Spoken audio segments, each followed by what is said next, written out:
Somewhere above you, beyond the ceiling, beyond the clouds, beyond the thin blue air of Earth, the universe is still quietly expanding. It does not hurry. It does not announce itself. It simply opens, wider and wider, carrying every star, every galaxy, every drifting atom into the dark. Tonight, we will not rush to follow it. We will not try to conquer it or measure it all at once, or force its mysteries into small answers. Tonight, we will move slowly. We will let the universe unfold the way night unfolds across the sky. One layer at a time, one quiet distance after another, one question gently leading to the next. Imagine, for a moment, that the universe is a map. Not a flat map printed on paper. Not a chart with borders, labels, and sharp lines. But a living map made of light, gravity, time, dust, oceans, fire, and silence. A map so large that no mind can hold it completely. A map that begins beneath your feet, in the warm ground of Earth, and stretches outward beyond the moon, beyond the planets, beyond the last faint pull of the sun. It continues past nearby stars, through the glowing rivers of the Milky Way, across the empty spaces between galaxies, and into the ancient light from the beginning of time. And yet, even this is only part of the story, because the universe is not only a place. It is also a history. Every point of light above us is not just somewhere far away. It is also some time long ago. When you look at the moon, you see light that has traveled for just over a second. When you look at the sun, you see light that left its surface about 8 minutes before it reached your eyes. When you look at the stars, you are looking into years, centuries, and sometimes thousands of years of distance. And when our greatest telescopes look toward the farthest galaxies, they are not simply looking across space. They are looking backward into the childhood of the cosmos. This is one of the quietest and most beautiful truths in astronomy. To look outward is to look backward. To travel through the universe is also to travel through time. So tonight, our journey will move in both directions at once. Outward into space, backward into history, inward into the question of what we are made of, and forward into the far future, where the stars themselves will slowly change. There is no need to remember every number. There is no need to hold every name. Let the details pass like constellations drifting over a dark horizon. What matters is the shape of the journey, the feeling of scale, the sense that everything around us, even the most ordinary breath, belongs to a story far older and far larger than ourselves, because the universe is not separate from us. We are not standing outside it, looking in. We are inside it. We are made from it. Every thought, every heartbeat, every quiet moment of wonder is happening within the same universe that makes stars burn and galaxies turn. The atoms in your body were once scattered through space. The oxygen you breathe was shaped by ancient stars. The calcium in your bones, the iron in your blood, and the carbon in your cells all have histories that began long before Earth existed. Long before there were oceans. Long before there were trees. Long before there were eyes to look up and ask where everything came from. And that leads us to an even more fascinating question. If the universe can make stars, planets, oceans, and life, then what else has it made? What else is waiting in the quiet? What kinds of worlds circle other suns? What happens when stars die? What lies inside black holes? Why do galaxies gather into enormous glowing webs? And what was here before the first star ever turned on? These questions are too large to answer quickly, so we will not answer them quickly. We will drift toward them. We will let each one appear naturally, the way a distant planet slowly comes into view from the darkness.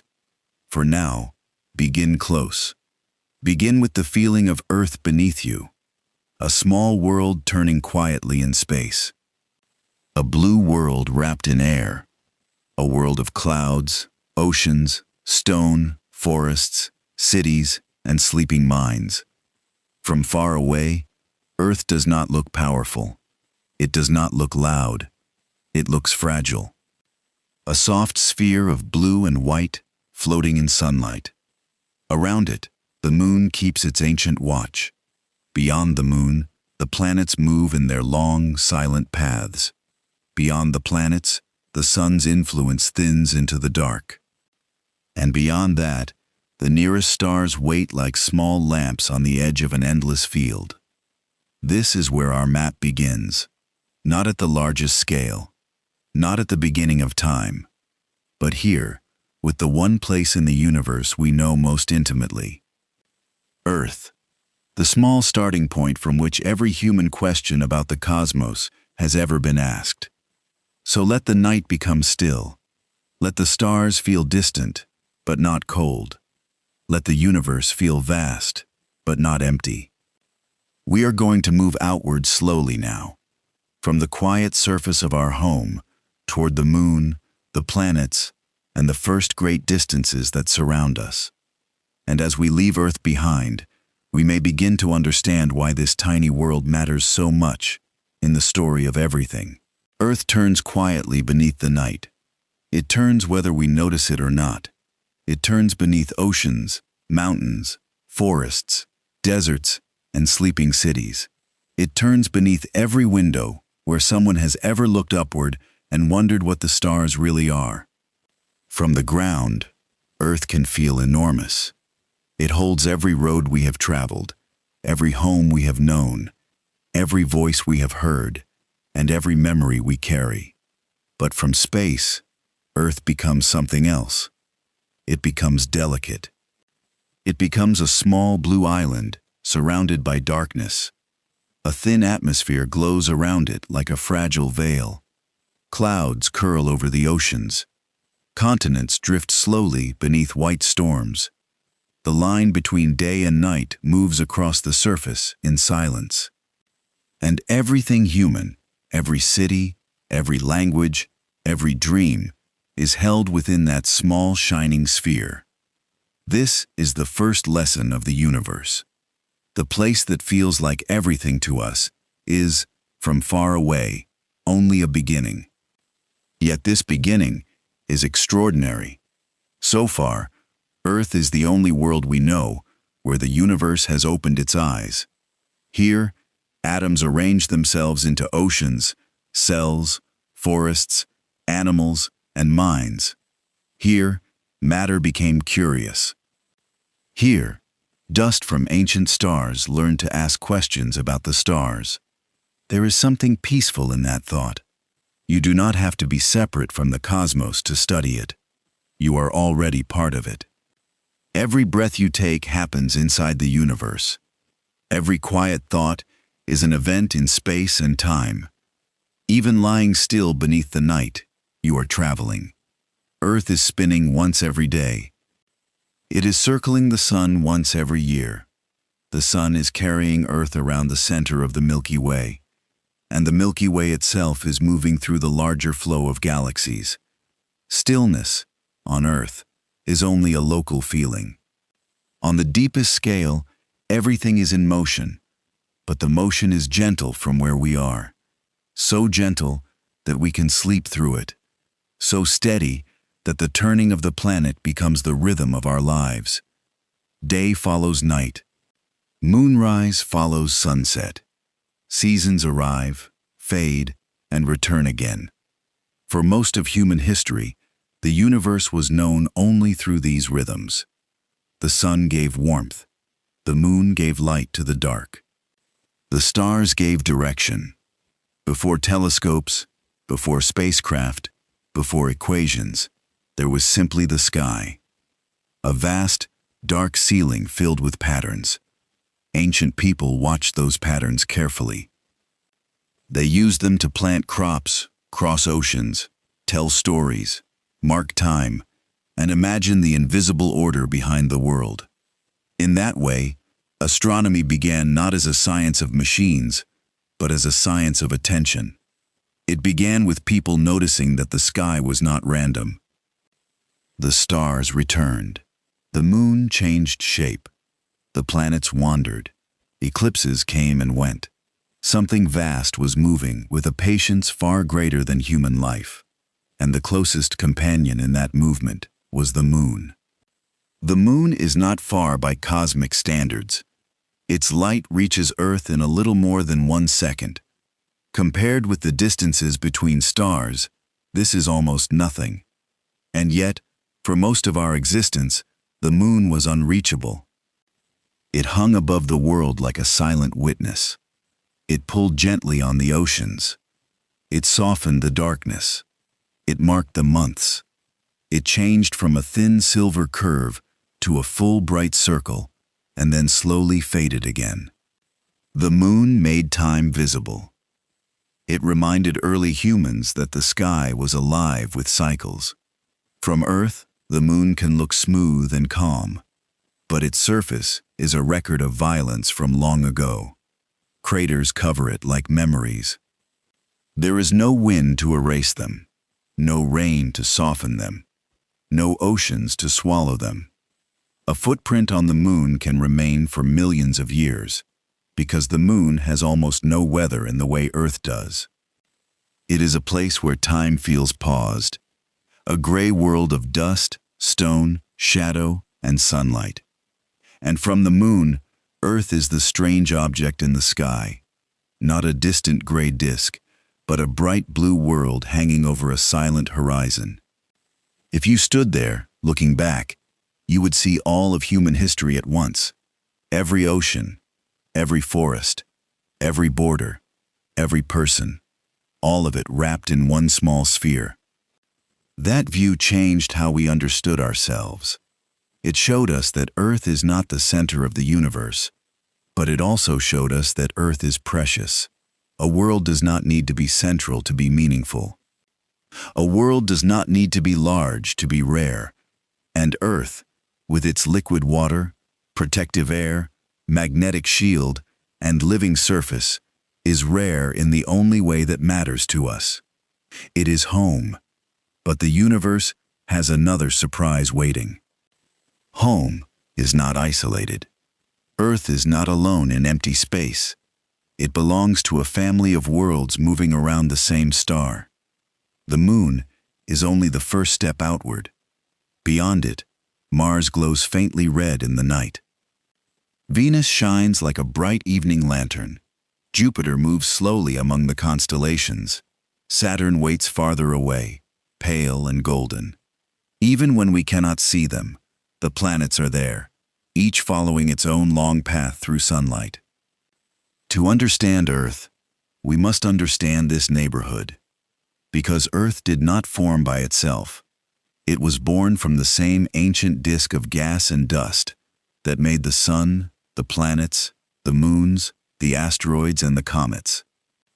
Everything in our solar system is related. The stones beneath your feet, the ice in distant comets, the iron in meteorites, and the dust between planets all come from the same beginning. Long ago, before Earth had oceans, before the moon lit any night, before there was a sky to look through, there was a young sun surrounded by a wide spinning disk. Inside that disk, tiny grains touched and clung together. Dust became pebbles. Pebbles became stones. Stones became larger bodies. And over immense time, gravity gathered the fragments into worlds.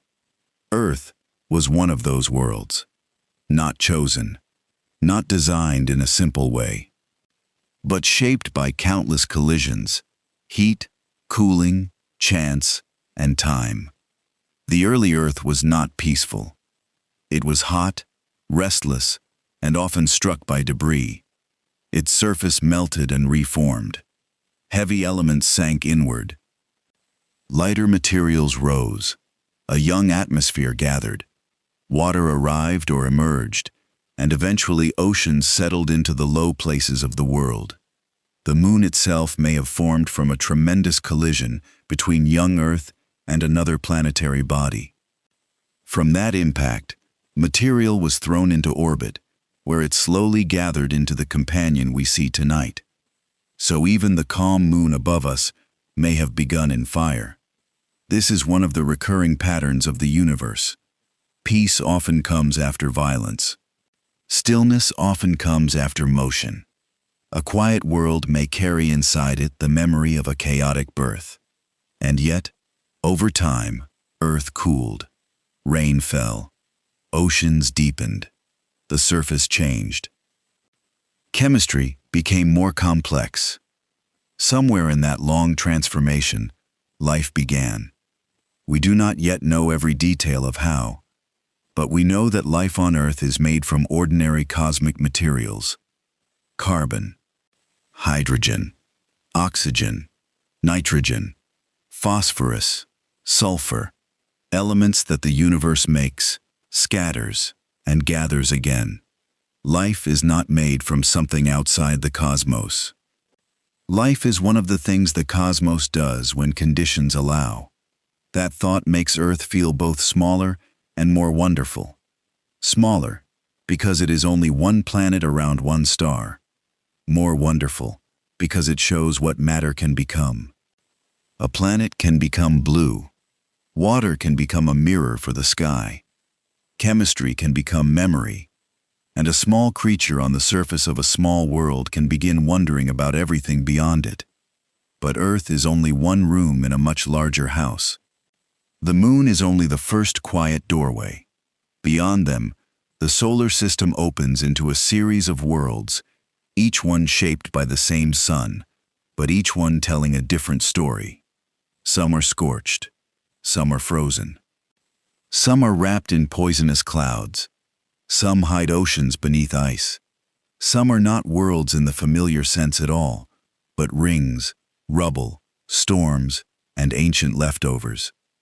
To understand why Earth is so special, we must travel outward through this family of worlds. And the farther we go from home, the more clearly we begin to see that the universe is not empty. It is filled with places, filled with histories, filled with quiet surprises waiting in the dark. Beyond the moon, the darkness widens. Earth grows smaller behind us, still blue, still bright, still turning beneath its soft blanket of air. The moon remains close for a while, gray and silent, like the last familiar stone before the long road begins. Then even the moon begins to fall behind. The solar system opens slowly, not as a perfect diagram, the way it appears in books, but as an enormous region of space filled with distance. The planets are not crowded together. They are separated by vast, quiet intervals. Between them is sunlight, dust, radiation, gravity, and mostly emptiness. And yet, this emptiness is not meaningless. It is the space in which worlds move. It is the wide, dark room where the sun holds its family together. At the center of it all is the sun. From Earth, the sun feels close and familiar. It rises, warms the ground, sets, and returns. But seen from space, the sun is a star. A sphere of plasma so massive that it contains almost all the mass in the solar system. Every planet, moon, asteroid, and comet is only a small remainder of the material that did not become the sun. The sun is not simply a lamp in the sky. It is the gravitational heart of our neighborhood. It pulls the planets into their long paths. It sends light outward in every direction. It gives Earth its seasons, its weather, and the energy that flows through nearly every living thing. But the deeper we look, the stranger this familiar star becomes. The sun is not burning like wood or coal. It is shining because deep inside it, under enormous pressure and heat, hydrogen atoms are being fused into helium. A little mass becomes energy. That energy travels outward slowly through the sun's interior, then escapes into space as light. Some of that light crosses 93 million miles and reaches Earth. Some falls on oceans. Some warms leaves. Some touches your skin. Some continues past Earth, moving outward into the colder regions where the planets receive less and less of its warmth. The first world near the Sun is Mercury. Mercury is small, gray, and airless. It moves quickly around the Sun, closer than any other planet. Its days are harsh. Its nights are cold. Without a thick atmosphere to soften the difference, the surface swings between extremes. In sunlight, Mercury is scorched. In darkness, it freezes. It is a world of craters and silence, a place where the sun appears enormous in the black sky.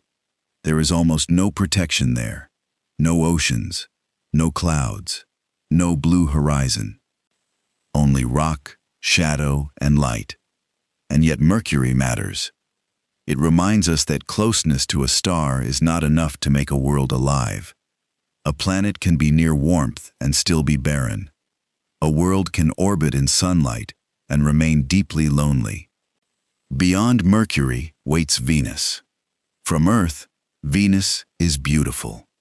It shines before sunrise or after sunset, often brighter than any star. For ancient watchers of the sky, Venus was one of the most graceful lights in heaven. But the universe often hides complexity beneath beauty. Venus is wrapped in thick clouds. Those clouds reflect sunlight so well that the planet gleams from far away. But beneath them is one of the most hostile surfaces in the solar system. The air is heavy. The pressure is crushing. The heat is intense enough to melt lead. The clouds are made with sulfuric acid. Venus is almost the same size as Earth, and yet it followed a very different path. It is a reminder that planets are delicate systems. A small difference in atmosphere, distance, chemistry, and time can shape two similar worlds into entirely different destinies. Earth became blue and breathable. Venus became a furnace beneath a shining veil. And that leads us back, for a moment, to our own planet.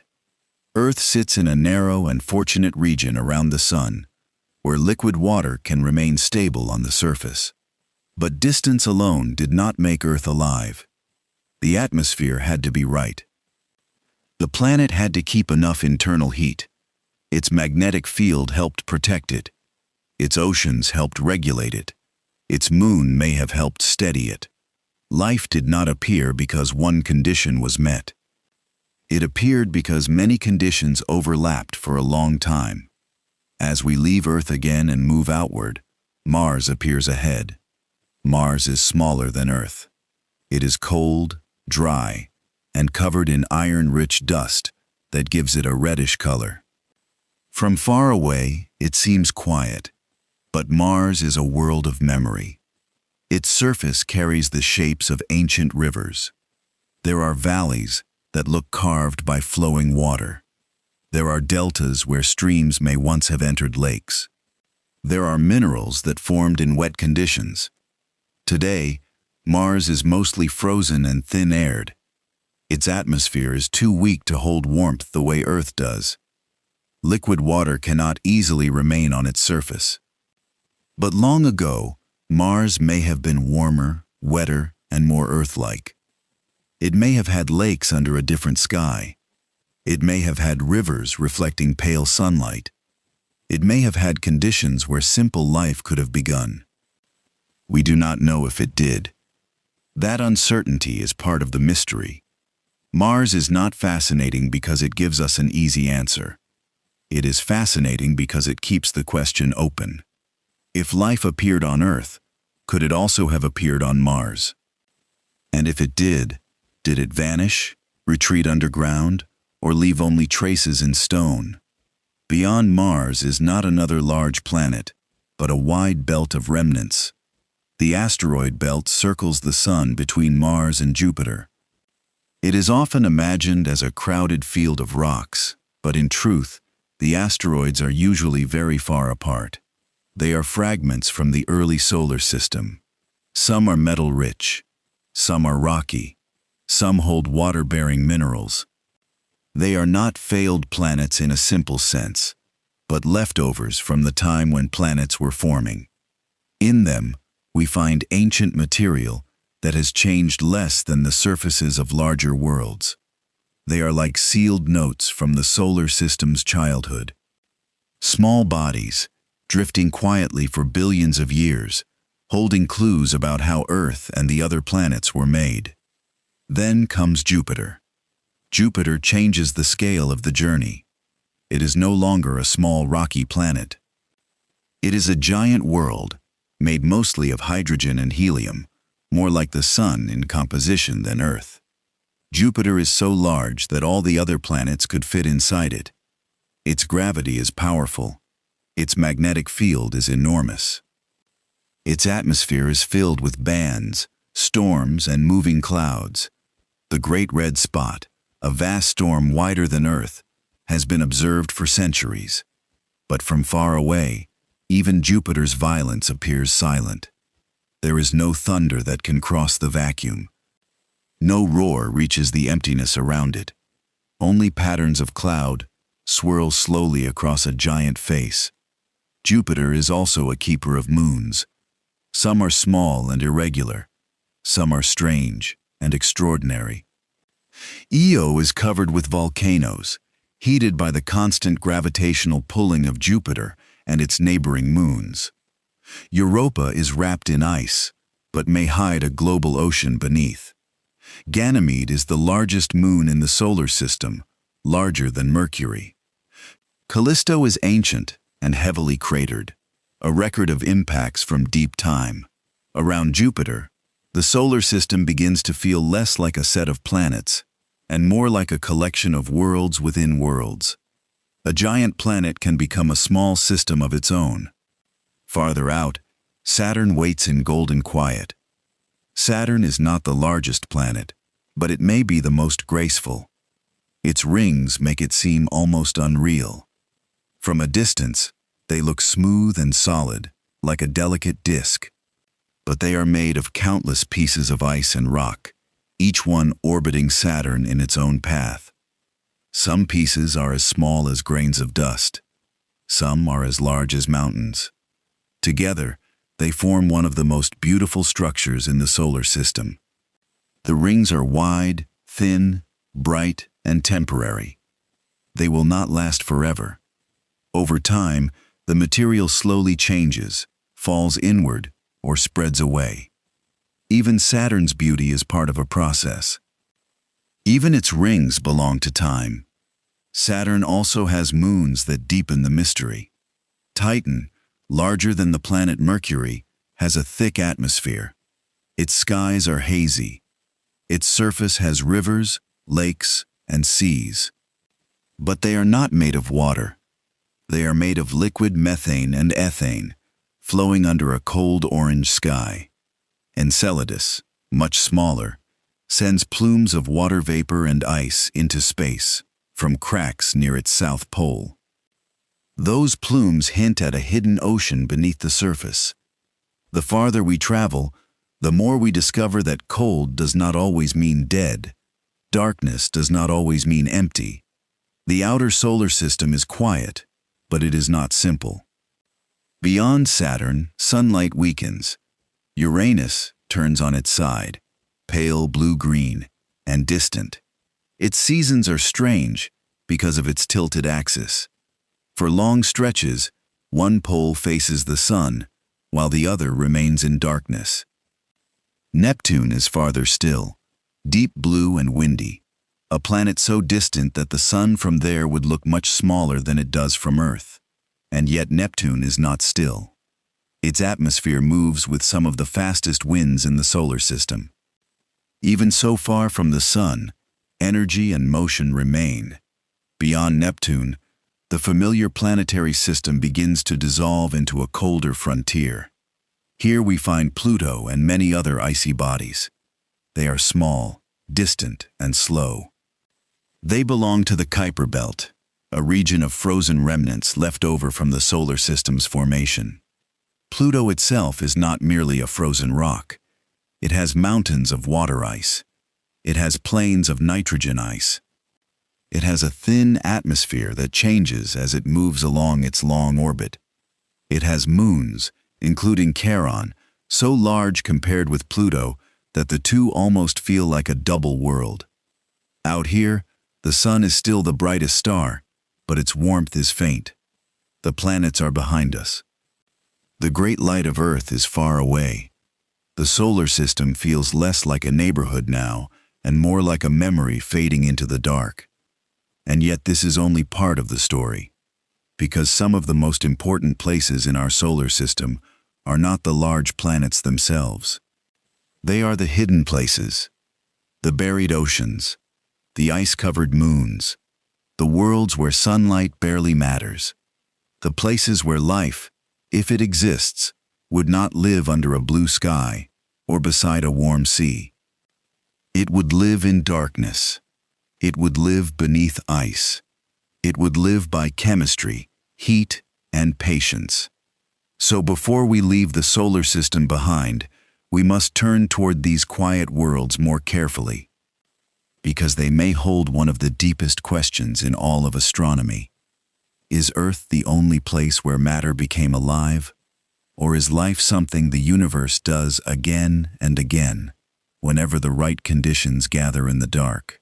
The question follows us into the cold, past the bright planets, past the familiar idea of oceans under open skies, past the simple picture of life needing sunlight, warmth, and a blue atmosphere. Out here, in the outer solar system, the rules begin to soften. The sun is still present, but weak. Its light travels for hundreds of millions of miles before touching the ice of distant moons. It arrives pale and thin, no longer strong enough to make a surface feel alive in the way Earth does. And yet, beneath some of these frozen surfaces, there may be motion, there may be warmth, there may be oceans hidden from every sunrise. Europa is one of these quiet worlds. From space, Europa looks smooth and bright. Its surface is covered in ice. Across that ice are long reddish cracks and dark lines, stretching for hundreds or thousands of miles. They look almost like scars, or like the veins of some sleeping world. Europa orbits Jupiter, and Jupiter is not gentle. Its gravity pulls on Europa constantly. As Europa moves around the giant planet, the pull changes. The moon is stretched and squeezed again and again. This slow gravitational kneading creates heat inside Europa. And that heat may help keep a deep ocean liquid beneath the ice. No waves break under an open sky there. No clouds gather above the sea. No sunlight reaches down through blue water. If Europa has an ocean, it is sealed in darkness. A global ocean, wrapped beneath a shell of ice. And still, it may be one of the most promising places nearby to wonder about life. Because life on Earth has taught us something important. Sunlight is not the only source of energy. Deep beneath Earth's oceans, far from the surface, there are places where sunlight never arrives. There, on the seafloor, hot chemical-rich water flows from hydrothermal vents. Around those vents, entire ecosystems can exist, not powered by sunlight, not powered by green plants, but powered by chemistry. Bacteria use the energy in minerals and dissolved gases. Other creatures gather around them. Life builds a small world in the dark. This does not prove that Europa is alive. It does not prove that anything swims beneath its ice. But it opens the imagination in a careful and scientific way. If Earth can host life in dark oceans, then perhaps another ocean, under another crust, around another world, could do something similar. And that leads us to an even more fascinating question. How much of the universe's life, if it exists, might be hidden? Not on bright green planets, not under open skies, but beneath ice. Inside moons, in oceans no eye has ever seen. Europa is not alone. Around Saturn, the small moon Enceladus offers another quiet clue. Enceladus is much smaller than Europa. It is pale, icy, and distant. At first glance, it should be easy to overlook. But near its south pole, great cracks open across the surface. From those cracks, plumes of water vapor, ice grains, and other materials spray into space. The moon is leaking part of its hidden interior into the darkness. This is why Enceladus feels so important. A spacecraft does not need to drill through miles of ice to taste what lies beneath. The moon itself sends samples outward. It whispers its chemistry into space. Those plumes suggest that beneath the frozen crust, there is liquid water. And where there is liquid water, internal heat, and the right chemistry, the question of life becomes difficult to ignore. Again, not because life is guaranteed. The universe does not offer guarantees easily, but because the ingredients begin to gather.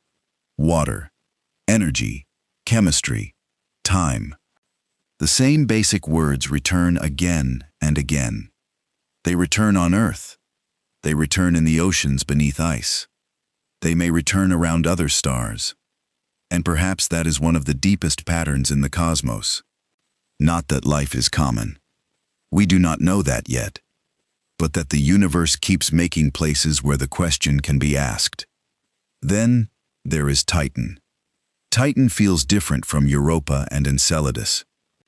It is not simply an icy moon.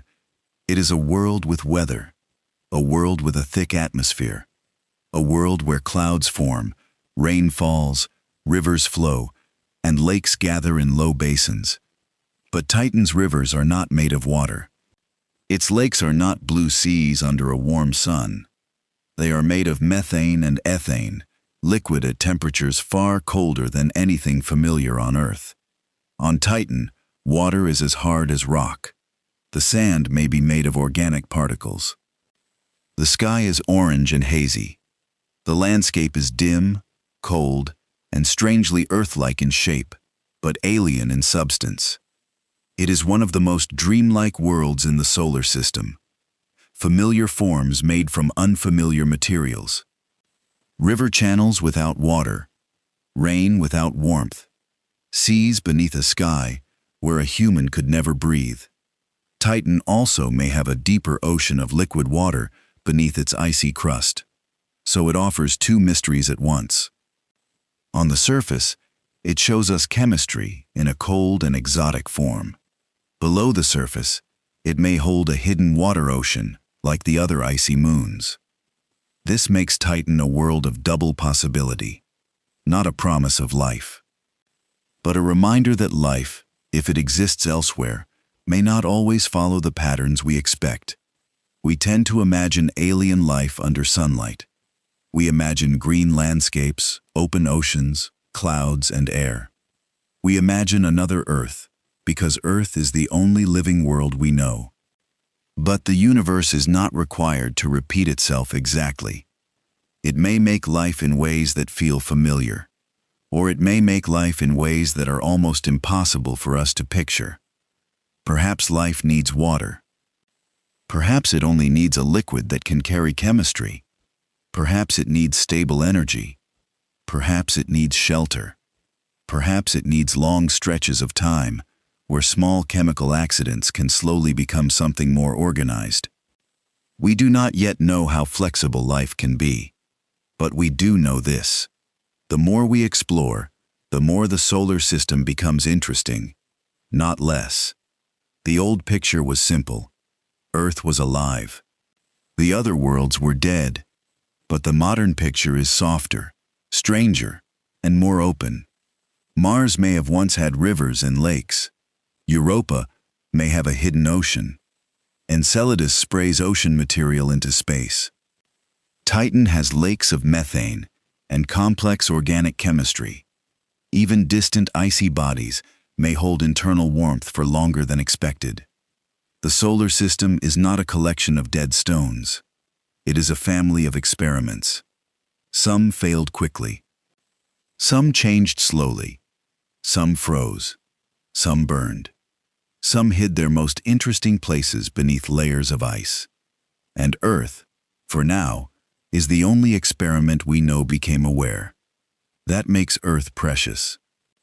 But it also makes the search wider. Because if life began here from cosmic ingredients, then perhaps life is not a miracle that belongs to one world only. Perhaps it is a possibility written quietly into chemistry. A possibility that waits for the right planet, or the right moon, or the right ocean under the ice. And yet this is only part of the story. Before there could be oceans, hidden or open, the universe first had to make the materials from which oceans are built. Before there could be ice, rock, air, chemistry, or cells, there had to be atoms. Before there could be planets, there had to be stars. The water beneath Europa's ice did not begin on Europa. The carbon drifting through Titan's orange haze did not begin on Titan. The oxygen in Earth's oceans did not begin on Earth. To understand life, we must travel deeper. Not deeper into the ice, but deeper into time.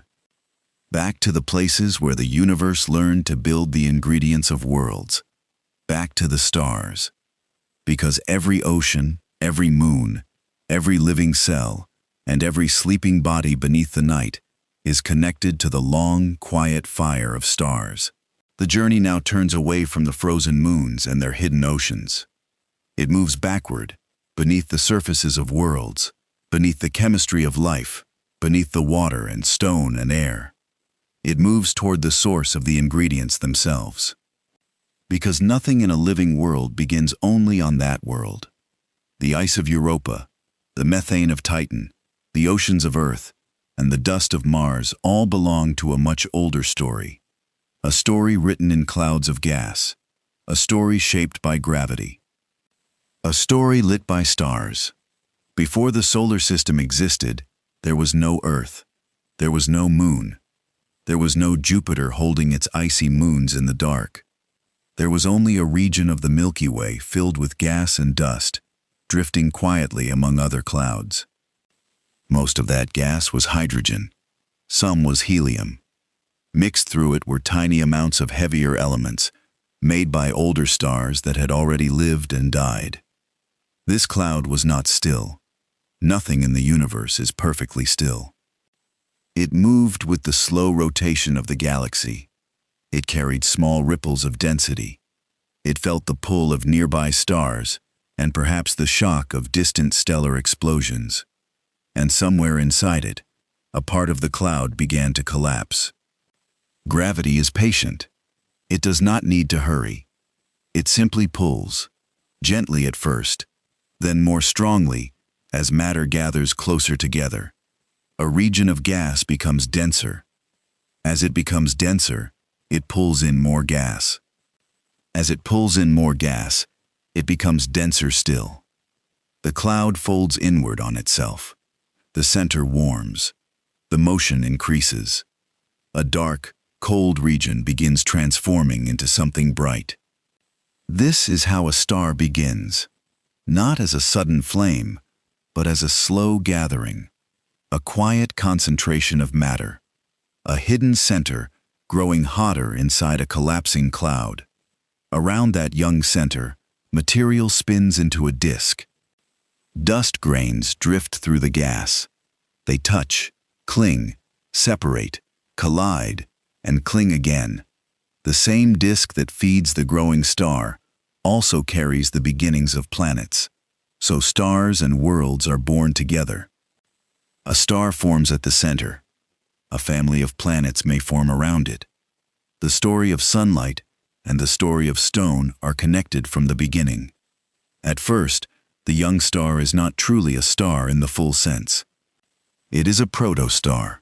It glows because material is falling inward, compressing, heating, and releasing energy. But deep inside, pressure continues to rise. Temperature continues to climb. The center becomes more extreme. And then, at last, something changes. Hydrogen nuclei begin to fuse. They join together to form helium, A small amount of mass becomes energy, and that energy pushes outward against gravity. The star becomes stable. It has entered the long, bright part of its life. For millions, billions, or even trillions of years, depending on its size, it can shine. A star is a balance. Gravity pulls inward. Fusion pushes outward. The star lives between these two forces. It is not a solid thing. It is not a burning rock. It is an enormous sphere of plasma, held together by its own gravity and illuminated by the energy created in its core. Our Sun is one of these stars. A calm, middle-aged star, bright enough to warm Earth, but not so massive that it burns through its life quickly. Its light feels steady to us. Morning after morning, it returns. But the Sun is not eternal. It is part of the same pattern as every star. It was born. It shines. It changes. And one day, far in the future, it will die. Yet the death of stars is not only an ending. It is also how the universe becomes richer. In the beginning, the universe was mostly hydrogen and helium. These are the simplest elements. They are the first materials from which everything else had to grow. But a universe made only of hydrogen and helium cannot make rocky planets like Earth. It cannot make bones, blood, forests, oceans, or complex living cells. For that, the universe needed heavier elements: carbon, oxygen, nitrogen, silicon, iron, calcium, phosphorus, gold, uranium. The periodic table is not merely a list from a classroom wall. It is a record of cosmic history. Every element has a birthplace. Some were made in the early universe. Some were made inside stars. Some were made when stars died. Some were made in the violent collisions of stellar remnants. The universe had to work for them. Inside stars, fusion slowly builds new elements from old ones. Hydrogen becomes helium. In older and heavier stars, helium can become carbon and oxygen. Massive stars can go further, building heavier elements in layers, like an onion of fire. Each layer burns a different fuel. Each stage brings the star closer to the limit of what fusion can do. But there is a boundary. Iron is where the path changes. Fusing iron does not release useful energy in the same way. It takes energy away. And when a massive star builds an iron core, it can no longer support itself against gravity. The balance fails. The core collapses. The outer layers fall inward. Then they rebound outward in one of the universe's great releases of energy, a supernova. From far away, a supernova is silent. No sound crosses the vacuum. There is no thunder in space, but light pours outward. Neutrinos stream through the cosmos. Shock waves tear through the dying star's outer layers. New elements are forged and scattered into space. The star that once held itself together now gives itself away. Its material joins the interstellar medium. It mixes with older gas. It becomes part of new clouds. And one day, gravity gathers that enriched material again. A new star forms. New planets form around it. New oceans become possible. New chemistry begins. This is the long recycling of the galaxy. Stars are born from clouds. Stars enrich the clouds. The clouds give birth again. Generation after generation, the universe becomes more capable of making complexity. The first stars could not have had planets like Earth in the way we know them. There were not enough heavy elements yet. But later, stars formed from richer material. Their planets could be rocky. They could have metal cores. They could have crusts, atmospheres, volcanoes, oceans, and chemistry. This is why the death of ancient stars matters to us personally. It is not only something that happened far away. It is the reason a world like Earth could exist. It is the reason your body has structure. The carbon in your cells was made in stars. The oxygen in your lungs was shaped by stellar processes. The calcium in your bones came from cosmic history. The iron in your blood was formed in the life and death of stars. You are not a visitor to the universe. You are made from its old light. You are a temporary arrangement of ancient atoms. And those atoms have traveled. Before they were part of you, they may have drifted in a nebula. Before that, they may have been inside a star. Before that, some of their simplest pieces were born in the first minutes of the universe. The story of your body is not separate from the story of galaxies. It is a small continuation of it. This thought can feel overwhelming at first, but it can also be peaceful. Nothing about you is outside nature. Nothing about you is disconnected from the sky. The boundary between Earth and space is thinner than it seems. We draw the line because we live on the ground, but the atoms do not remember that line.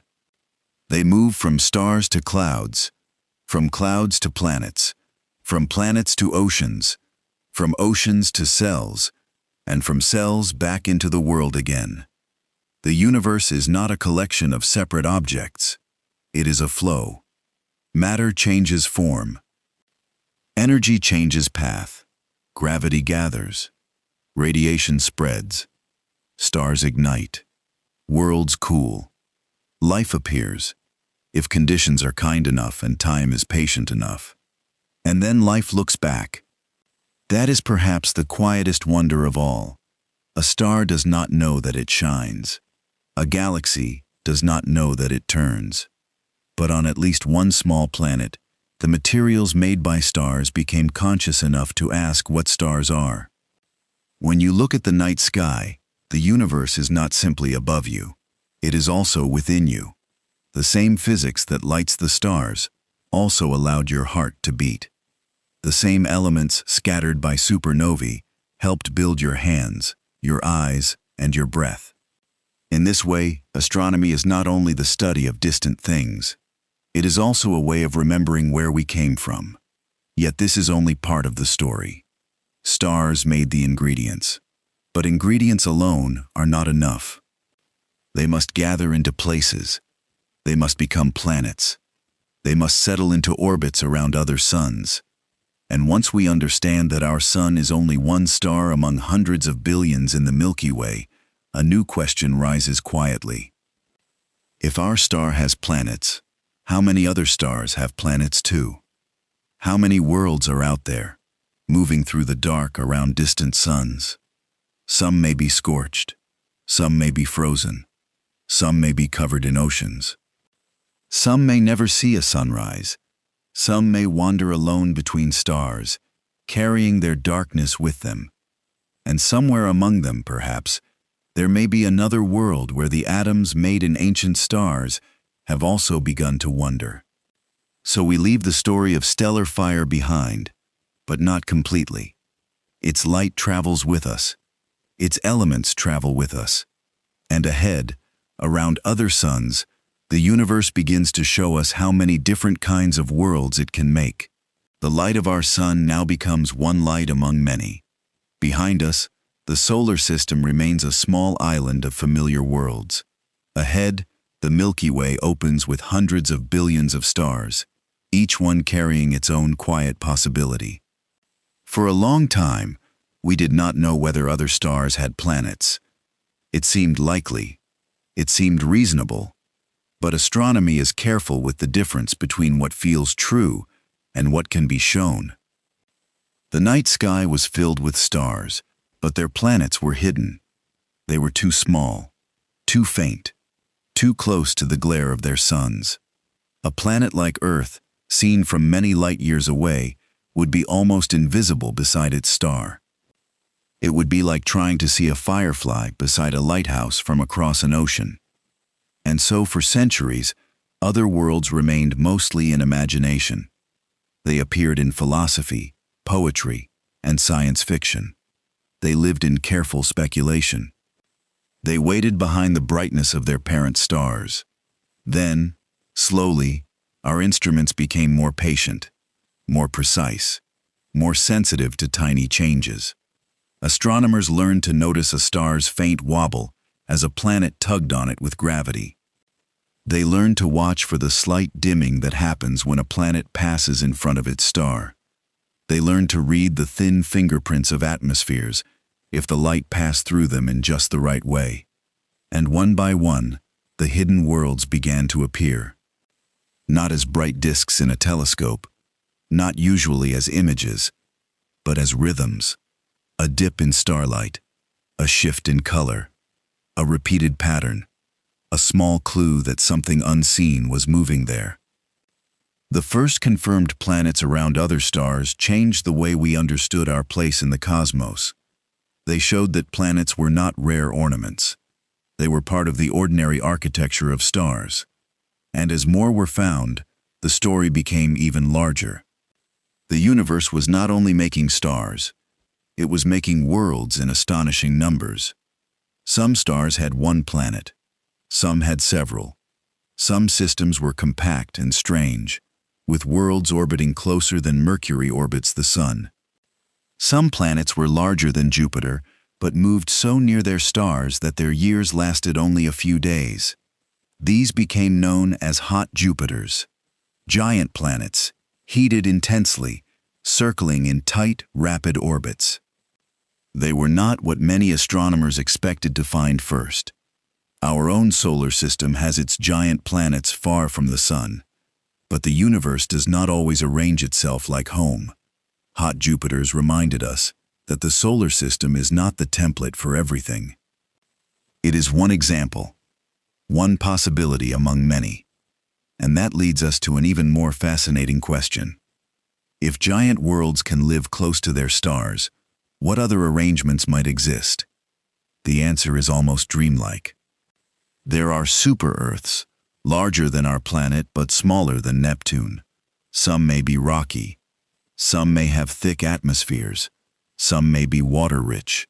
There are mini-Neptunes, wrapped in gas, unlike anything in our own solar system. There are planets so close to their stars that their surfaces may be molten. There are worlds where metals may rain from the sky. There are planets so dark they absorb nearly all the light that touches them. There are planets with two suns, where sunset may happen twice. There are worlds orbiting red dwarf stars, smaller and cooler than the Sun, where a planet must stay close to receive enough warmth. Many of these planets may be tidally locked. One side always faces the star. The other side always faces space. On such a world, there may be no ordinary sunrise, no ordinary sunset. One hemisphere could rest in endless day, the other in endless night. Between them, there may be a ring of twilight, a region where temperatures soften, a narrow belt around the planet where light and darkness meet. Some have called this kind of place a ribbon world. It is a gentle image for a strange possibility. A world where habitability might not cover the whole surface, but only a band of permanent evening. Imagine standing there, if such a place could support life. Behind you, the day side glows under a motionless red sun. Ahead of you, the night side falls into frozen dark. Above you, the star never rises and never sets. It simply hangs near the horizon, forever. This is not Earth, but it may still be a world. It may still have wind. It may still have clouds. It may still have oceans, if the atmosphere is thick enough to carry heat from one side to the other. The deeper we look, the more flexible the idea of a planet becomes. Some worlds may be covered almost entirely in water. Some may have oceans hundreds of miles deep with no continents at all. Some may be wrapped in hydrogen-rich atmospheres where warmth is trapped beneath a thick envelope of gas. Some may be frozen on the outside but warm beneath, like the icy moons of our own solar system. Some may have no star. These are rogue planets, worlds that drift through the galaxy alone. Perhaps they formed around stars and were later thrown away by gravitational encounters. Perhaps some formed directly from collapsing clouds, more like failed stars than ordinary planets. However they began, they travel without sunrise. No parent star anchors them. No bright day crosses their skies. They move through interstellar darkness, silent and unseen, unless they briefly bend the light of a background star. At first, a rogue planet sounds like the loneliest place imaginable. But even there, the universe leaves room for possibility. A thick atmosphere could trap internal heat. A layer of ice could protect an ocean below. Radioactive elements inside the planet could continue releasing warmth for a long time. It is not easy to make life in such a place. But the fact that we can even ask the question shows how much our imagination has expanded. Once, the search for life meant searching for another Earth, a blue planet around a yellow star. The right distance, the right air, the right kind of surface. And perhaps such worlds exist. Perhaps somewhere, around another quiet star, there is a planet with oceans, clouds, continents, and seasons. Perhaps there is rain falling there tonight. Perhaps waves are moving under alien moons. Perhaps a coastline no human eye will ever see is being shaped by tides. But the universe may also make living places that do not resemble Earth very closely. Life, if it exists elsewhere, may not always stand under a familiar sky. It may gather around vents beneath ice. It may float in thick atmospheres. It may cling to the twilight edge of a tidally locked world. It may be simple, small, and hidden for billions of years. Or it may be rare. Earth may be more unusual than we hope. At the moment, we do not know. This uncertainty is not disappointing. It is part of the beauty of the search. The galaxy has not given us a simple answer yet. It has given us possibilities. Thousands of confirmed worlds, and many more waiting to be found. Each one is a small reminder that nature is more inventive than our first guesses. When we look at the stars now, we no longer see only distant suns. We see systems. We see families. We see invisible planets moving in careful rhythms. We see chances. Some stars may have planets too hot for chemistry to last. Some may have planets too cold for anything to stir. Some may have worlds that were once habitable and then changed. Some may have worlds that are only now becoming gentle enough for life. Time matters. A planet is not just a place. It is a history. Its atmosphere can change. Its oceans can appear or vanish. Its star can grow brighter. Its orbit can shift. Its moons can pull on it. Its interior can cool. Habitability is not a fixed label. It is a long conversation between a world and its star.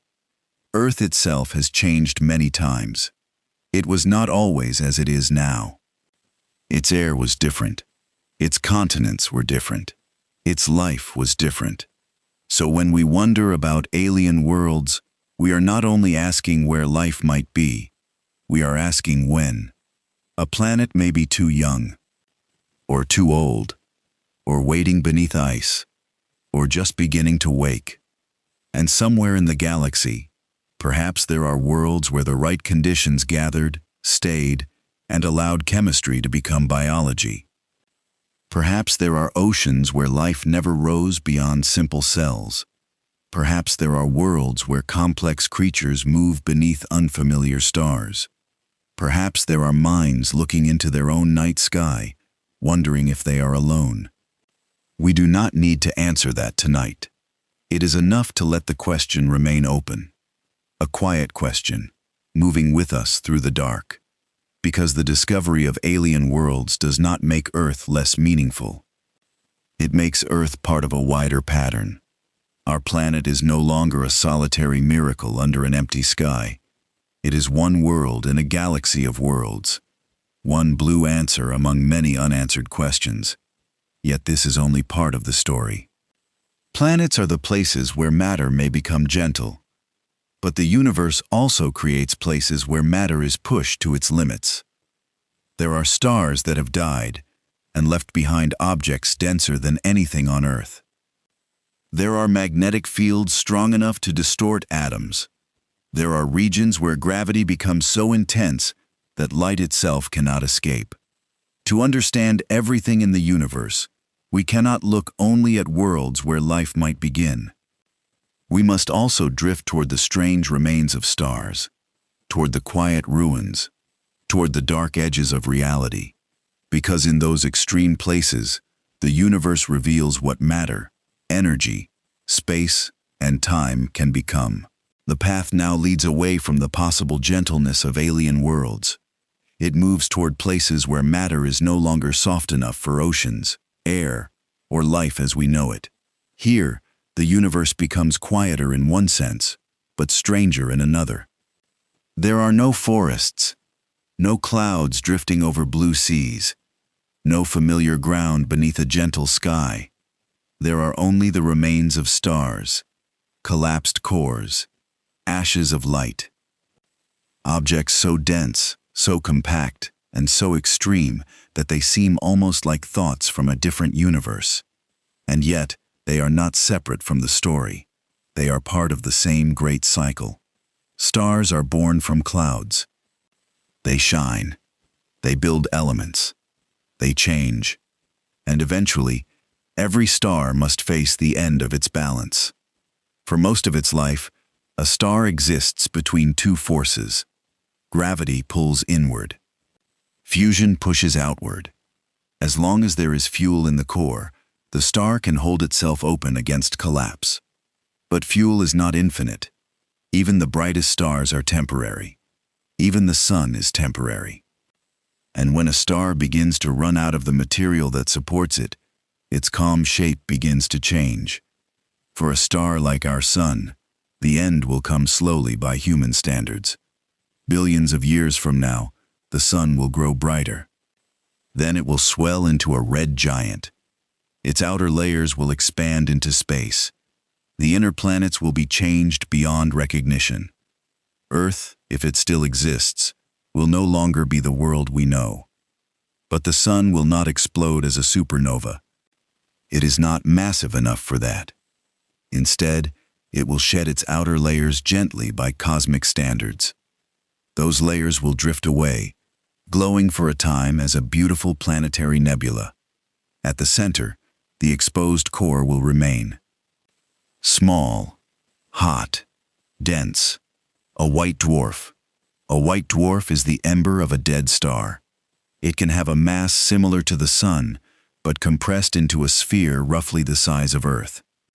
Imagine something with the weight of a star squeezed into the volume of a planet. It does not shine through fusion anymore. It shines because it is still hot from its former life. Slowly, over immense stretches of time, it cools. A white dwarf is quiet, but not weak. Its gravity is intense.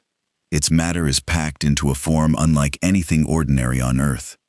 A spoonful of white dwarf material would weigh tons. And yet, from far away, it might look like a faint point of light. This is one of astronomy's gentle lessons. The universe often hides extremes inside small appearances. A tiny spark in the telescope may be the dense core of a star. A dim object may carry the memory of an entire solar system. A quiet remnant may have once warmed planets, shaped skies, and made the chemistry of life possible. But some stars are born much larger than the sun, and their endings are not so gentle. Massive stars burn hotter and faster. They live with intensity. They build heavier elements in their cores.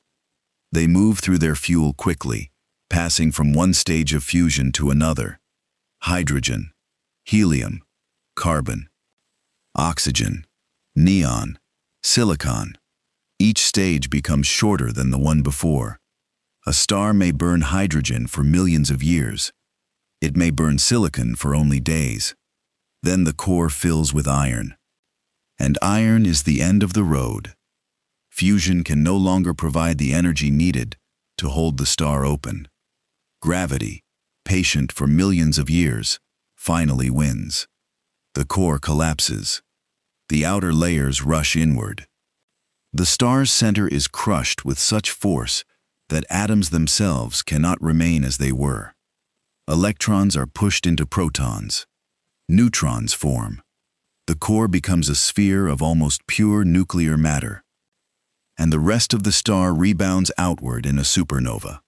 Again, from far away, there is no sound, only light, only energy, only a dying star giving its material back to space. What remains at the center may be a neutron star. A neutron star is one of the strangest objects in the known universe. It can contain more mass than the Sun, squeezed into a sphere only about the size of a city. Its surface gravity is immense. Its density is almost impossible to imagine. Matter there is not arranged like the matter around us. Atoms cannot survive in ordinary form. The star is like a giant atomic nucleus held together by gravity. If a white dwarf is the ember of a dead star, a neutron star is something more severe. A compressed memory of a supernova, a place where physics is forced into its most extreme forms. Many neutron stars spin, and because they were once the cores of much larger stars, their spin can become incredibly fast. Like an ice skater pulling in their arms, the collapsing core rotates more quickly as it shrinks. Some neutron stars spin many times each second. Their magnetic fields can send beams of radiation outward from their poles. If those beams sweep across Earth, we see pulses, regular flashes, a lighthouse made from a dead star. These are pulsars.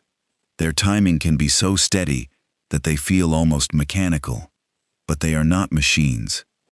They are stellar remnants, rotating in the dark, sending precise signals across the galaxy. A pulsar reminds us that even after a star dies, rhythm can remain. The universe is full of clocks. Some are made of orbiting planets. Some are made of changing stars. Some are made of spinning neutron cores. And some tick in ways that are more accurate than anything nature seems obligated to provide. But neutron stars have an even stranger cousin, magnetars. A magnetar is a neutron star with an extraordinarily powerful magnetic field. The field is so strong that it can affect matter at the atomic level. Near a magnetar, chemistry would not behave in familiar ways. Atoms could be stretched. Molecules could be torn apart. The vacuum itself becomes a more complicated place. The numbers are difficult to feel, so it is better to imagine the effect. A magnetar is a dead star whose invisible magnetic presence dominates the space around it. It does not need to be large to be overwhelming. It is small by stellar standards, but its influence is enormous. Sometimes magnetars release sudden bursts of energy. Starquakes may shift their crusts. Magnetic fields may rearrange. Radiation may flash outward. And then, after that brief release, the magnetar returns to silence. From a safe distance, it would be beautiful in a severe way. A tiny, powerful remnant surrounded by invisible force. A reminder that the universe is not only shaped by light and gravity, it is also shaped by fields we cannot see directly, but whose effects are written across space. Yet even neutron stars and magnetars are not the final edge. If the collapsing core is too massive, not even neutron matter can support it. Gravity continues. The core shrinks beyond every stable form we understand. An event horizon forms. A black hole is born. A black hole is not a hole in the ordinary sense. It is a region of space where gravity has become so intense that escape is impossible. Not even light can leave once it crosses the event horizon.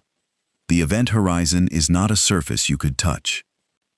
It is a boundary in space-time, a point of no return. Outside it, the universe remains reachable. Inside it, every future path leads inward. Black holes can feel frightening if we imagine them too closely. But from far away, They are not cosmic vacuum cleaners.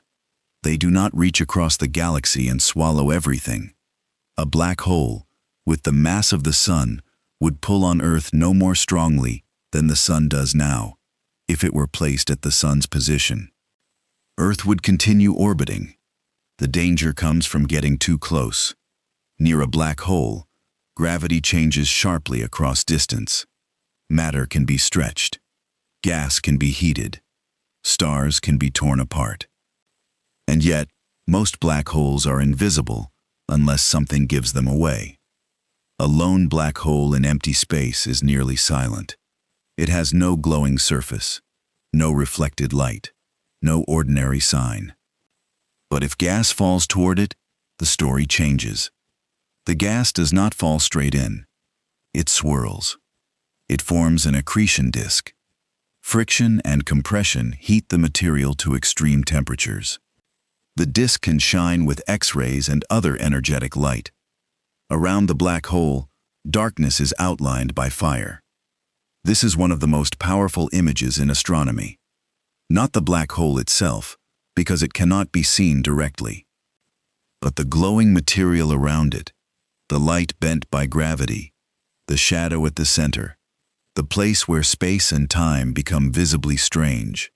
At the center of our Milky Way is a supermassive black hole called Sagittarius A star. It contains millions of times the mass of the Sun. It sits in the crowded heart of the galaxy, surrounded by stars moving in tight, rapid orbits. By watching those stars, astronomers learned that something incredibly massive and compact must be there. The black hole itself remains dark, but the motion around it tells the story. This is often how the universe reveals its hidden things, not by showing them directly, but by showing what they do to everything nearby. The deeper we look, the stranger things become. Some black holes are born from massive stars. Others grow to millions or billions of solar masses and live in the centers of galaxies. When they feed actively, they can power quasars. A quasar is not a star, though it can outshine galaxies. It is the brilliant region around a feeding supermassive black hole. Gas falls inward. Energy pours outward. Jets of charged particles may blast across enormous distances. A structure no larger than a solar system can outshine hundreds of billions of stars. And still, from far away, it is just a point of light. Small in appearance, immense in reality. Quasars are often seen in the distant universe. Because light takes time to travel, looking at them can mean looking back billions of years. They are signals from an earlier, more turbulent cosmos, when galaxies were young and central black holes were growing rapidly. In this way, black holes are not only endings, they are also part of galaxy formation. They help shape their surroundings. They affect how gas moves. They influence when and where stars can form. They sit at the boundary between destruction and creation. This is why black holes are so fascinating. They are not simply dark monsters. They are places where our understanding becomes incomplete. General relativity describes their gravity beautifully on large scales. Quantum physics describes the smallest parts of nature. But inside a black hole, in the deepest region hidden beyond the event horizon, those two great theories must somehow meet. We do not yet know exactly how. So black holes are not only objects. They are questions. They ask what space is. They ask what time is. They ask what happens when matter is compressed beyond every familiar state. And they ask whether the deepest laws of the universe are still waiting to be understood. For a sleep journey, we do not need to fall into one. We can remain far away, safely outside the glowing disk, watching light curve around darkness, watching stars move around something unseen. Watching the universe quietly reveal that reality is far stranger than everyday life suggests. The path that began on Earth has now passed through worlds, oceans, stars, and the remains of stars. We have seen matter become life. We have seen matter become light. We have seen matter become dense enough to challenge imagination. But even black holes are not the largest structures in the universe. They are powerful, but they live inside galaxies. And galaxies themselves are only the next layer of the map. To continue outward, we must let individual stars fade into a shared glow. We must step back until the Milky Way is no longer the sky around us, but a single island of light. And then we will begin to see that even galaxies are not scattered randomly through the dark. They gather, they drift, they collide. They form groups, clusters, rivers, walls, and webs. The universe has an architecture larger than any star, larger than any black hole, and larger than any galaxy alone. So we move outward again, away from the strange places where stars end, toward the great structures where galaxies gather, and where the deep shape of the cosmos begins to appear. As we move farther away, the individual stars begin to blend together. The sun becomes one star among billions. The bright points that once felt separate now gather into a misty river of light. This is the Milky Way. From inside it, we see it as a pale band across the night sky, a soft glow stretching from horizon to horizon. But that glow is not a cloud in Earth's atmosphere. It is not a trail of dust nearby. It is the combined light of countless stars, seen from within the galaxy that holds us. The Milky Way is our larger home. Earth belongs to the solar system. The solar system belongs to the Milky Way. And the Milky Way is a vast rotating structure of stars, gas, dust, dark matter, and hidden remnants. It has spiral arms. It has a central bulge. It has a disk where new stars continue to form. It has a halo filled with ancient stars in globular clusters. And near its center sits the supermassive black hole we left behind, quiet for now, but still shaping the motion of the stars around it. From Earth, the Milky Way feels like the whole sky. But from far outside it, the galaxy becomes a single island of light, a spiral turning slowly in darkness. Its arms are not solid arms. They are patterns of density, regions where gas gathers and new stars are born. Blue young stars trace parts of those arms. Dark dust lanes wind through them. Pinkish nebulae glow where stellar nurseries are active. Older yellow and red stars fill the spaces between. If we could watch the Milky Way for hundreds of millions of years, we would see it turning. Not like a wheel made of rigid material, but like a living current of stars, gas, and gravity. Our sun orbits the galactic center. It takes roughly hundreds of millions of years to complete one circuit. During a human lifetime, that motion is impossible to feel. But it is always happening. Even now, as Earth turns quietly under the night, the entire solar system is moving through the galaxy. Stillness, again, is only a local feeling. On larger scales, everything drifts. Everything circles. Everything participates in a wider motion. Yet this is only part of the story. Because the Milky Way is not alone. Nearby, in the same cosmic neighborhood, there are smaller companion galaxies. The large and small Magellanic Clouds orbit nearby. Dwarf galaxies move through the darkness around us. Some have been stretched and disrupted by the Milky Way's gravity. Some are slowly being absorbed. Galaxies do not always live in isolation. They gather into families. Our family is called the local group. It includes the Milky Way, Andromeda, the Triangulum Galaxy, and many smaller galaxies. Andromeda is the largest nearby spiral. On a dark enough night, away from city lights, it can be seen with the naked eye as a faint smudge in the sky.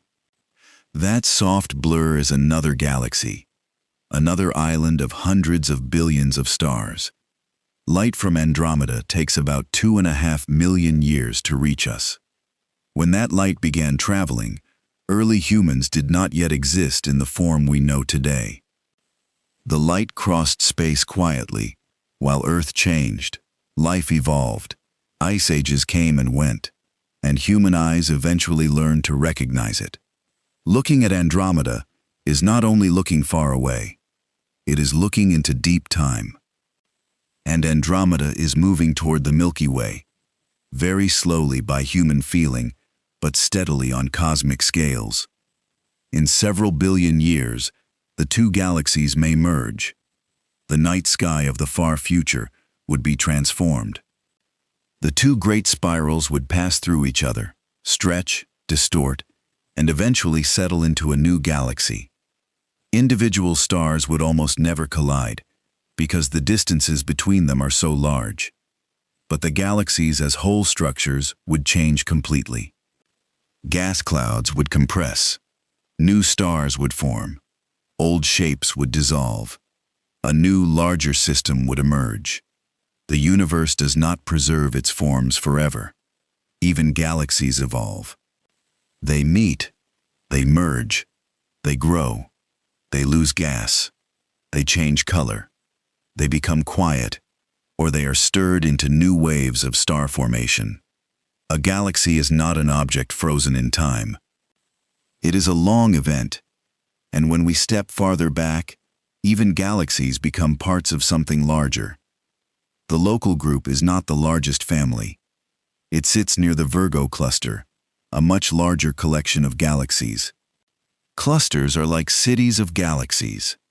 Hundreds or thousands of galaxies can be bound together by gravity, moving within a common halo of dark matter and hot gas. Between the galaxies in a cluster, there is not simply emptiness. There is thin, hot plasma. There are wandering stars. There are gravitational tides.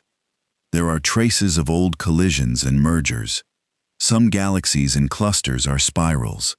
Some are ellipticals, large, smooth systems filled mostly with older stars.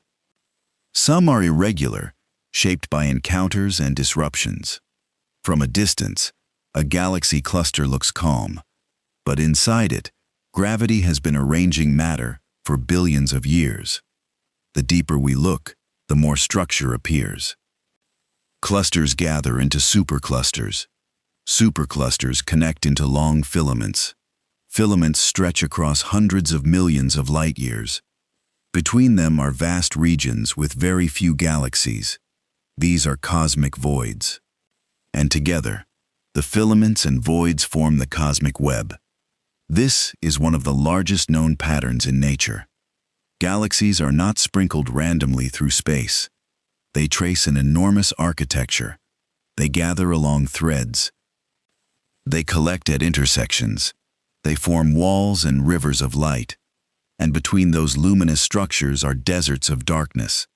A cosmic void can be so large that if a galaxy lived near its center, the night sky beyond its own stars might look almost empty. There might be no bright neighboring galaxies visible to simple eyes, no obvious hint of the grand web beyond, only darkness, stretching in every direction. But voids are not failures of the universe. They are part of the structure. Matter flowed away from them over cosmic time, pulled toward slightly denser regions. The dense regions became denser. The empty regions became emptier. Gravity amplified tiny differences from the early universe into the vast architecture we see today. In this way, the cosmic web is a memory. It carries the imprint of the universe when it was very young. Small ripples in density became galaxies. Galaxies became groups. Groups became clusters. Clusters became filaments, and the spaces between became voids. The map of the universe is not flat and simple. It is like foam, like a network of glowing rivers, like a dark ocean crossed by bridges of light. If we could rise far enough above it all, the galaxies would no longer look like separate islands. They would look like beads on invisible threads. and those threads would stretch farther than imagination can comfortably follow. This scale changes the meaning of distance. A planet is far from its star. A star is far from another star. A galaxy is far larger than either of those distances. But the space between galaxy clusters is larger still. At these scales, even light requires millions or billions of years to travel from one structure to another. The universe becomes less like a place we can cross, and more like a history we can observe. Because the farther away we look, the older the light becomes.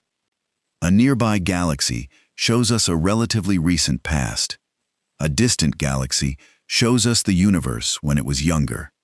A galaxy near the edge of what we can observe shows us a time before the Milky Way had fully become itself.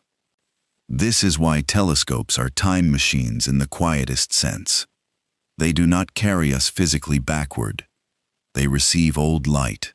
They gather ancient messages.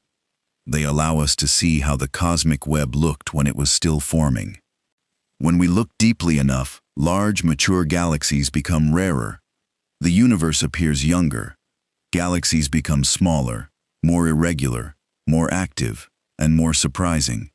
The great structures we see nearby had not yet finished growing. The cosmic web was still taking shape. And that leads us to an even more fascinating question. If the web grew from earlier conditions, what did the universe look like before galaxies filled it? Before clusters? Before spirals? Before stars? Before the first heavy elements?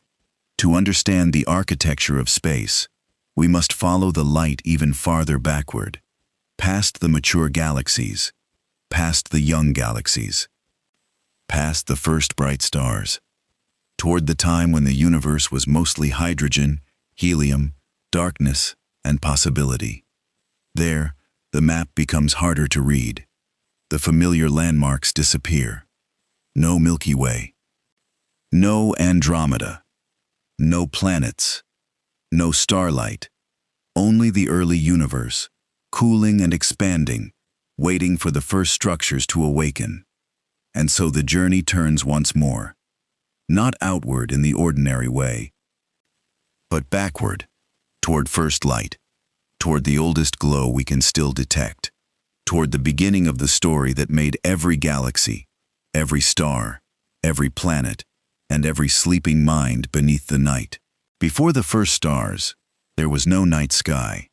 There were no constellations, no galaxies, no planets, no black holes glowing at the centers of young cosmic cities. There was only the early universe, expanding, cooling, and waiting. For a long time, light could not travel freely. The universe was hot and dense, filled with particles, radiation, and restless energy. Photons, the particles of light, were constantly scattered. They could not move far before being interrupted. The cosmos was bright in one sense, but not transparent. It was like a glowing fog. Then, after hundreds of thousands of years, the universe cooled enough for electrons and atomic nuclei to join together. Atoms formed, mostly hydrogen, some helium, a little lithium. And when those atoms formed, light was finally able to travel. The fog cleared. Radiation streamed outward. That ancient light still surrounds us today. Stretched by the expansion of space, cooled almost to absolute zero, changed from fierce visible light into faint microwaves. We call it the cosmic microwave background. It is the oldest light we can see. A soft afterglow from the time when the universe first became transparent. It arrives from every direction. It is not a star, not a galaxy, not an object sitting at one place in space. It is the background of the observable universe itself, a quiet wall of ancient light. When we study it, we are looking back to a time before the first star had turned on, before the first planet had formed, before the first carbon atom had become part of a living cell. The universe at that time was smoother than it is now, but it was not perfectly smooth. Tiny differences existed. Small regions were slightly denser than others. Small ripples in the early cosmos waited for gravity to deepen them. Over millions of years, gravity pulled matter toward the denser regions. Gas gathered, clouds formed, darkness became structured. And then, somewhere in the young universe, the first stars ignited. No one was there to see them. No planet yet had eyes. No living thing yet existed to look upward. But the universe changed when those first stars appeared. For the first time, darkness was broken by starlight. The first stars were likely very different from the stars we see today. They formed from almost pure hydrogen and helium. They may have been enormous, brilliant, short-lived. And when they died, they began the long process of enriching the cosmos with heavier elements. From them, later stars became possible.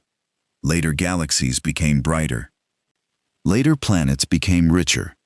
And much later, worlds like Earth could form. The beginning of starlight was also the beginning of complexity.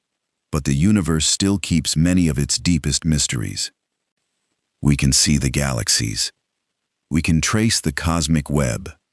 We can measure the motion of stars. And those motions tell us that something unseen must be present.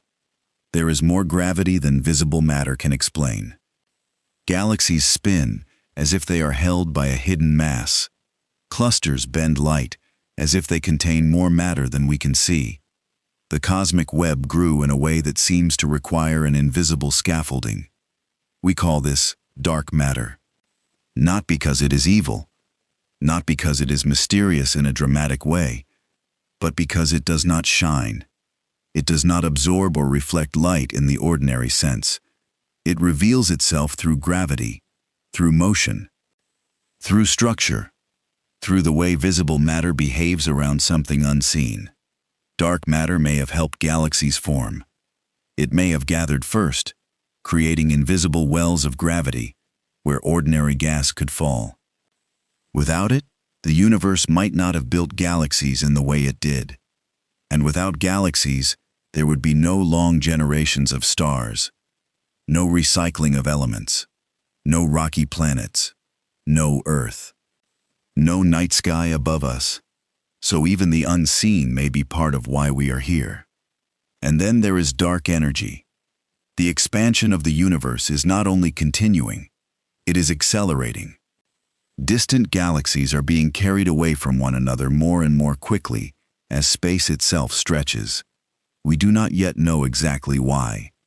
Dark energy is the name we give to this unknown cause. It may be a property of space. It may point toward physics we do not yet understand, or it may be something stranger than our current words can hold. The universe is understandable in many ways, but it is not finished with us. Every answer opens another quiet door. We know the universe has a history. We know it began hot and dense. We know stars formed, galaxies gathered, planets cooled, and life appeared on at least one world. But we do not know everything. We do not know what dark matter truly is. We do not know why dark energy behaves as it does. We do not know whether life exists elsewhere. We do not know what happens at the deepest center of a black hole. We do not know whether our observable universe is all there is, or only one region of something larger. The deeper we look, the more the universe becomes both clearer and more mysterious. And perhaps that is why it is so peaceful to think about. Not because it is simple, but because it is vast enough to hold questions without rushing them. The universe does not demand that we understand everything tonight. It simply invites us to wonder. And as we wonder, time continues forward. The story that began with first light is still unfolding. But the far future will not look like the present. Our sun will not shine forever. Billions of years from now it will swell, change, and leave behind a white dwarf. The Earth we know will not remain unchanged. The continents will shift. The oceans will change. Life, if it still exists, will face a different sun. The Milky Way and Andromeda may merge into a new galaxy. New stars will be born from stirred clouds of gas. Old stars will fade. Many of the brightest stars will die quickly. Smaller red stars will continue shining for immense spans of time. Long after stars like the Sun are gone, red dwarfs may still glow quietly in the dark. But even they will one day exhaust their fuel. The universe will grow older. Star formation will slow. Galaxies will dim. White dwarfs will cool. Neutron stars will drift. Black holes will remain for lengths of time so enormous they almost lose meaning. And in the farthest future we can imagine, even black holes may slowly fade through subtle radiation. The universe may become colder, darker, quieter, not suddenly, not violently, but gradually, across stretches of time beyond ordinary thought. And yet, that distant future does not make the present meaningless.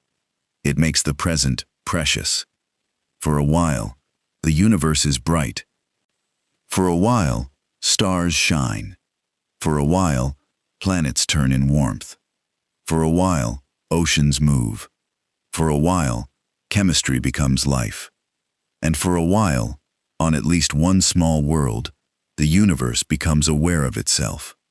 That world is Earth. That awareness includes you. Here, in this brief era of starlight, you can lie beneath the night and think about everything that had to happen for this moment to exist. The early universe had to cool. The first stars had to ignite. Galaxies had to gather. Older stars had to die. New stars had to form from enriched clouds. A quiet planet had to settle around a stable sun.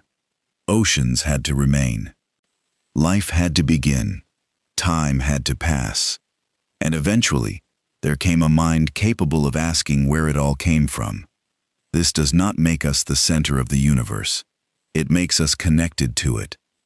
A small part of a vast unfolding. A temporary shape made from ancient matter. A quiet witness to a cosmos that is still becoming. So as the journey comes to rest, let the scale of it soften rather than overwhelm you.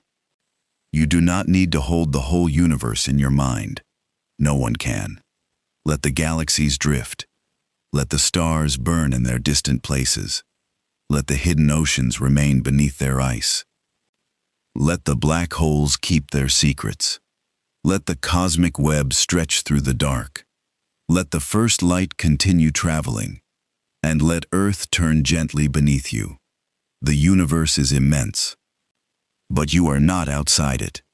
You are within it, made from it, held by it, carried with it through space and time.